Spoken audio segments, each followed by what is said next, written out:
মিনু এইফালে আহাচোন জলদি। এই মিনুজনী মানে কাম এখন ভালকৈ কৰিব নাজানে। বৌ কি হ'লনো? কিয় মাতিছিলে? কিবা পাকঘৰত কাম কৰিবলৈ থাকি গ'ল নেকি? মিনু এইবোৰ বাচন তুমি ধুইছিলা নেকি আপুনি? অঁ বৌ ময়ে ধুইছিলোঁ। আৰুনো কোন আছে ইয়াত বাচন ধুবলৈ? চোৱাচোন বাচনবোৰত চাবোন লাগিয়ে থাকিলে ভালকৈ ধুব পৰা নাছিলা তুমি হা? খালি পাল মৰা ধান্দা তোমাৰ। বৌ মইতো বাচনবোৰ ভালকৈয়ে ধুইছিলোঁ। নিশ্চয় আপোনাৰ চকু বেয়া চাগে। কি ক'লা? মোৰ চকু বেয়া হা? নিজে কামবোৰ ভালকৈ কৰিব নাজানা, আকৌ মোকহে উল্টা বদনাম কৰিছা। আজিৰ পৰা বাচন মই ধুম, তুমি নুধুবা কিন্তু কৈ দিছোঁ। ঠিক আছে হ'ব, আপুনিয়ে ধুব বাৰু। এতিয়া মই যাব পাৰোঁনে? অঁ যোৱা। চাওঁচোন এইজনীয়ে ভাজিখিনি কেনেকুৱা বনাইছে। বৰ টেষ্টি বনাইছে দেই। কিবা এটা কৰিব লাগিব। এইখিনি নিমখ ঢালি দিওঁ ৰহ ভালকৈ সোপামান। আজি ভাজিত ইমান নিমখ কেনেকৈ হ'ল? মই খাবলৈ পৰা নাই। তাকেই ভাজিত নিমখ বেছি হ'ল নে নিমখতেই ভাজিখিনি ভাজিলে একো ধৰিব পৰা নাই। এইবোৰ কি গৰুৰ দানা বনাইছা আজি তুমি হা? আজি মই ভাত বনোৱা নাই নহয়, মিনুৱেহে বনাইছিলে কিবা। তাকেও আজি ভাজিত ইমানেই নিমখ বেছি হ'ল নহয়, খাবলৈ নোৱাৰিমেই চাগে আৰু। ভাজিত নিমখ চোকা হ'ল, কিন্তু মইতো নিমখ ঠিকেই দিছিলোঁ। বেছি কেনেকৈ হৈ গ'ল আকৌ? বেছিটো হ'বই, মই পিছত দিছিলোঁ যে। একো নহয় সৰু বোৱাৰী, কেতিয়াবা হৈ যায় আৰু তাতে তুমি নতুন ৰান্ধনি। কালিৰ পৰা ডাঙৰ বোৱাৰীয়ে ভাত বনাব, তুমি ঘৰৰ বাকীবোৰ কাম কৰিবা। ঠিক আছে, কালিৰ পৰা ময়ে ভাত বনাম আৰু মা। মোৰ এইটো ট্ৰিক ফাইনেলি কামত আহিলে। আজিৰ পৰা মই আৰামত পাকঘৰত কাম কৰিম। মিনু এইফালে আহাচোন জলদি। বৌ আজি আকৌ কি হ'লনো? মই চাহ বনাব আহিছোঁ, কিন্তু মই চাহপাতৰ টেমাটো বিচাৰি পোৱা নাই যে। বৌ চাহপাতৰ টেমাটো মই ভালকেই থৈ গৈছিলোঁ। অথনি আহিছিলোঁ মাক চাহ বনাই দিবলৈ, তেতিয়াচোন ইয়াতে আছিলে। চাওকচোন ক'ৰবাত ওলাব। মিনু মই চবতে চালোঁ, ক'তো নাপালোঁ। বৌ চুকৰ ফালে সোমাই আছিলে, মই পালোঁ। এইটো লওক।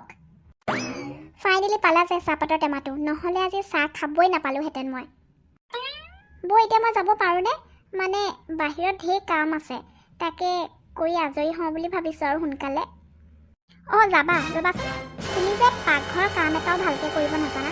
মই তোমাক সদায় কওঁ যে পাকঘৰত কাম কৰিলে বস্তুবোৰ চিজিল কৰি থ'বা, কিন্তু তুমি মোৰ কথাত ধ্যানেই নিদিয়া। বৌ মইতো চেষ্টা কৰোঁ সকলো কাম ভালকৈ আৰু পৰিপাটিকৈ কৰিবলৈচোন সদায়। একো নহয়, তুমি ঘৰৰ বাকী কামবোৰ কৰা যোৱা, আৰু মই পাকঘৰৰ যিমান কাম আছে নিজে কৰি ল'ম। ঠিক আছে বৌ, কিন্তু আজিতো আপুনি ঘৰৰ গোটেই পৰ্দা আৰু বেডশ্বীট ধোৱাৰ কথা আছিলে, আৰু এতিয়া আপুনি ভাতো বনাব লাগিব আৰু বাচনো ধুব লাগিব। ইমানবোৰ কাম আপুনি অকলে কেনেকৈ কৰিব? কৈছোৱেচোন আজি মই পাকঘৰৰ চব কাম কৰিম বুলি। তুমি ঘৰৰ চফা কৰাগৈ আৰু আজি কাপোৰবোৰ তুমিয়ে ধুই দিবা। এতিয়া যোৱা ইয়াৰ পৰা। আজি মই আৰামত পাকঘৰৰ কাম কৰিম। অঁ এইজনী আকৌ পাকঘৰত কি কৰি আছে? এই খেদাব লাগিব পাকঘৰৰ পৰা। ৰহ গাখীৰখিনি উতল অহালৈকে মই বেলেগ কিবা কাম কৰি লওঁ। আইডিয়া, আজি মই এটা ভাল বুদ্ধি পালোঁ। এই পাকঘৰৰ পৰা দূৰত ৰখাৰ গেছটো অলপ বঢ়াই দিওঁ, গাখীৰ নিজে নিজে উতলি পৰি যাব। অঁ গাখীৰ কেনেকৈ উতলি পৰিলে আকৌ? মইতো গেছটো কমাই থৈ গৈছিলোঁ। যদি তুমি গেছ কমাই থৈ গৈছিলা, তেনেহ'লে গাখীৰখিনি পৰিলে কেনেকৈ? এটা কাম ভালকৈ কৰিব নোৱাৰা দেই মিনু তুমি। সেইবোৰ চব চফা কৰিব লাগিব এতিয়া মই। আৰু এটা কথা নহয়, গেছত গাখীৰ উতলিবলৈ থৈ কোন বাহিৰলৈ যায় বাৰু মিনু? চৰি বৌ, মই চফা কৰি দিম ৰ'ব। এতিয়া এইখিনি কোনো দৰকাৰ নাই, মই কৰি ল'ম। তুমি ঘৰৰ বেলেগ কাম কৰাগৈ যোৱা। ঠিক আছে হ'ব। এইবাৰো এইজনীক খেদিলোঁ। উফ আজি ইমান কাম কৰিলোঁ নহয়, মোৰ কঁকাল বিষাই গৈছে। মালে ফোন কৰাই হোৱা নাইচোন। আজি ফোন এটাকে কৰোঁচোন তেওঁলৈ। হেল্ল' মা, কি কৰি আছা? তোমাৰ গা ভালেই আছেনে?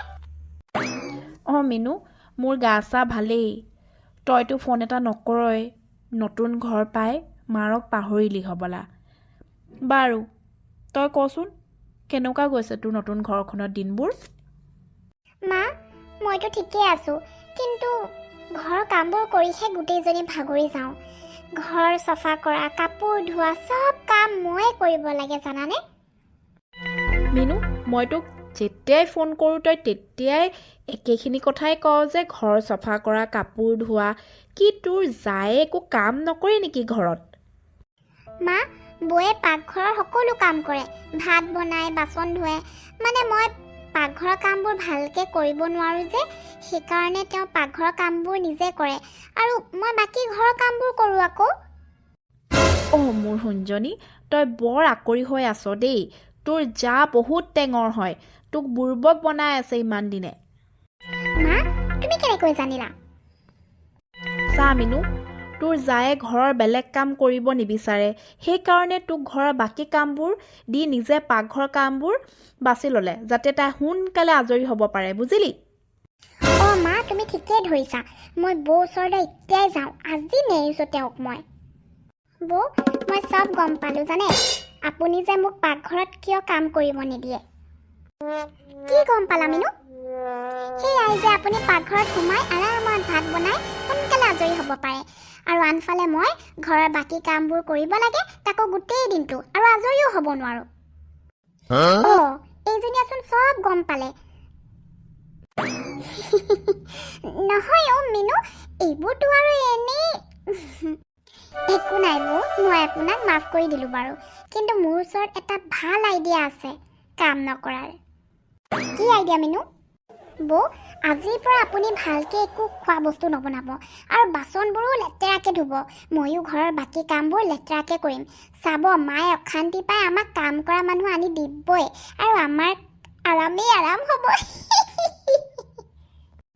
কিন্তু মায়ে যদি কাম কৰা মানুহ আনি নিদিয়ে, তেতিয়া কি কৰিবা মিনু? বহুত তেওঁ আমাক কাম কৰা মানুহ আনি দিবই, চাই থাকিব। কাৰণ আমি কম যে ঘৰত ইমান কাম ওলায়, অকলে আমি দুইজনীয়ে কৰি শেষ কৰিব নোৱাৰোঁ, আৰু তেওঁতো এনেও একো কাম নকৰে।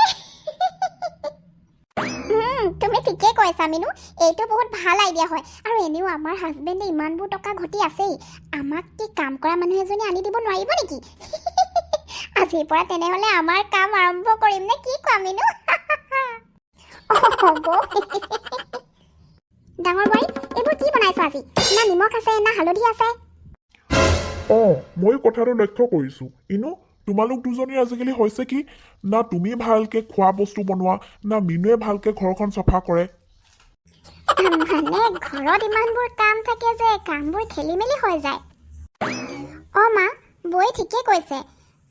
কোনটো কাম কৰোঁ কোনটো কাম নকৰোঁ তেনেকুৱা হৈ যায় মানে আমাৰ।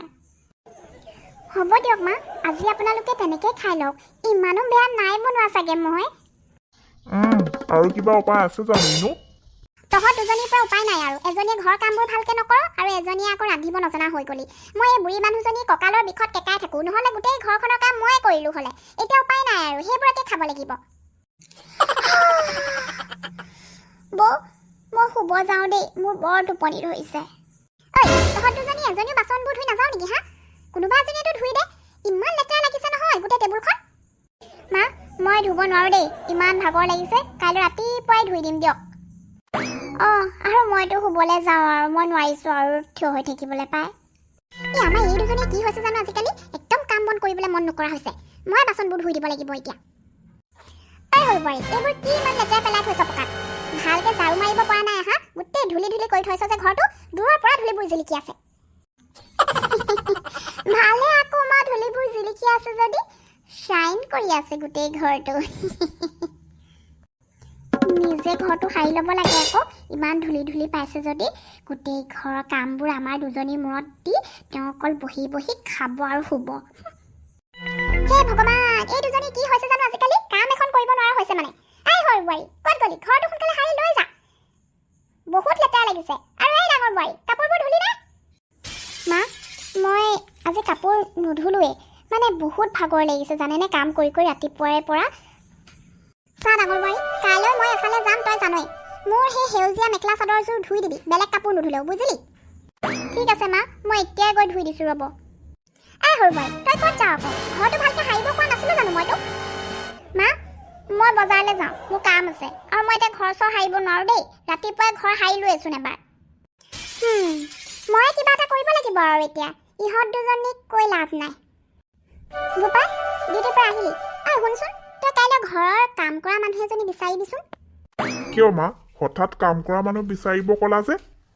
নকবি আৰু ঘৰৰ কামবোৰ বহুত বেছি হৈ গৈছে জানো দিনক দিনে। বোৱাৰী দুইজনী অকলে কৰিব নোৱাৰা হৈ গৈছে। তাহাঁত দুজনী বৰ দিগদাৰ হৈছে বুজিছনে কাম কৰিবলৈ। সেইকাৰণে ভাবিছোঁ কাম কৰা মানুহ এজনী বিচাৰি আনিবি, তাহাঁতৰ অলপ সহায় হ'ব। হ'ব বাৰু, মই বিচাৰি চাম। দেখিলে বৌ, মই কৈছিলোঁ নহয় যে আমাৰ এইটো আইডিয়া কাম কৰিব বুলি। অ' মিনু, এতিয়া আমাৰ আৰাম নেই আৰাম। আমাৰ ঘৰত এতিয়া কাম কৰা মানুহ আহিব, তাইকে সকলোখিনি দি বছ আমাৰ দুজনীৰ আৰাম আৰু